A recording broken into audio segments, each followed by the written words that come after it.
ever ask me that to this day. Mm-hmm. I mean, they ask general questions like, you know, what kitchen did you first work in, or where did you start cooking? But I think everyone starts cooking in their house. Well, I think the starting point for me was when I was a child.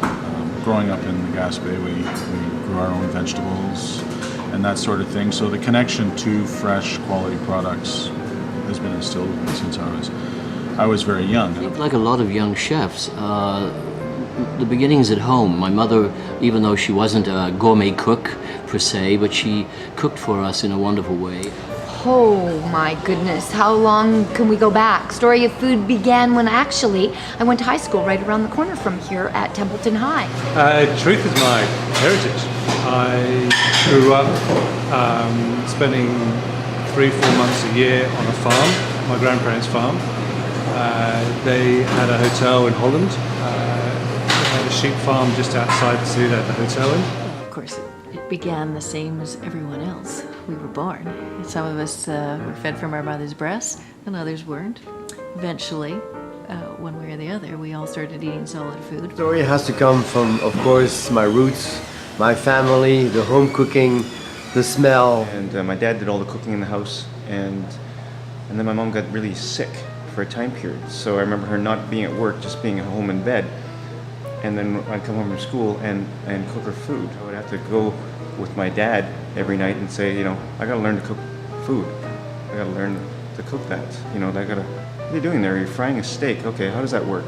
Right? He never let me touch, it's funny, he never let me touch fish or say like hamburger meat for a burger. But like, you know, slabs of pork chop or steak, whatever, go for it. And of course, once you move to the city and you start to see products that are imported from far-off places, and the desirable attributes of these products is more about shelf stable and transportation and these sorts of things, opposed to taste and nutritional value. Then you quickly learn that you get back to the soil is the best way to go. Food for me probably is starting growing up, just having a garden in the backyard. My parents always had a garden, so we ate farm fresh, so backyard fresh vegetables. Actually, one of the first words that came out of my mouth was no canopies.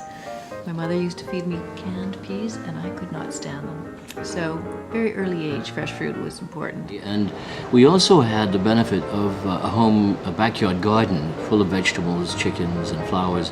And so that was very much a resource that we grew up with and really valued. So I think that was the starting point for me. It's one of those things that you learn when you're growing up that you don't actually think you'll ever use. And next thing you know, you're professionally doing it or working in a professional environment, and you go back, you reflect back and like, oh yeah, that's what a garden carrot should taste like, not this processed crap. I kind of was in tune with kind of smells that were good, flavors that were right, and I think that probably is why I get into this, what I do today. If I was told that I had to lose one sense, the one sense I would not want to lose, my sense of taste. It's life. We always had good food. Mother wasn't an inspired cook. I wasn't even allowed to cook at home. But everything we ate was pretty fresh. That's the real passion of the people, the seasons, you know, what is available. I'm a great supporter of any kind of farmers market. They really kind of grow their own product, they're proud of what they've done, and they share it with you. And Let's do something with squash. Let's do something with, you know, all the things that are in season now. And I'm really engaging in that and trying to bring people together to cook from the heart. I find that there's a greater appreciation for everything all around when you're purchasing local products. I mean, you can see a transformation in the young chefs when they get to take anything, cases of tomatoes, and it's just like, okay, it's a tomato, it's a tomato. But once you take them out to the tomato farm, that they see how the tomato is grown, that they see how the tomato is harvested. After that, when they look at a tomato, when they touch a tomato, they approach it with much more respect. And if we do, the more items that we do that with, the stronger appreciation that. He's right. There is a huge difference from what a tomato tastes like today to what it tastes like when I was a kid. But it's not that the tomato tastes different, it's just the tomatoes that we're buying in the conventional supermarket are tasting different. Tomatoes still taste the same.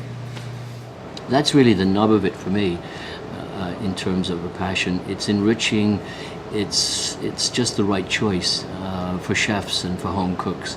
Best in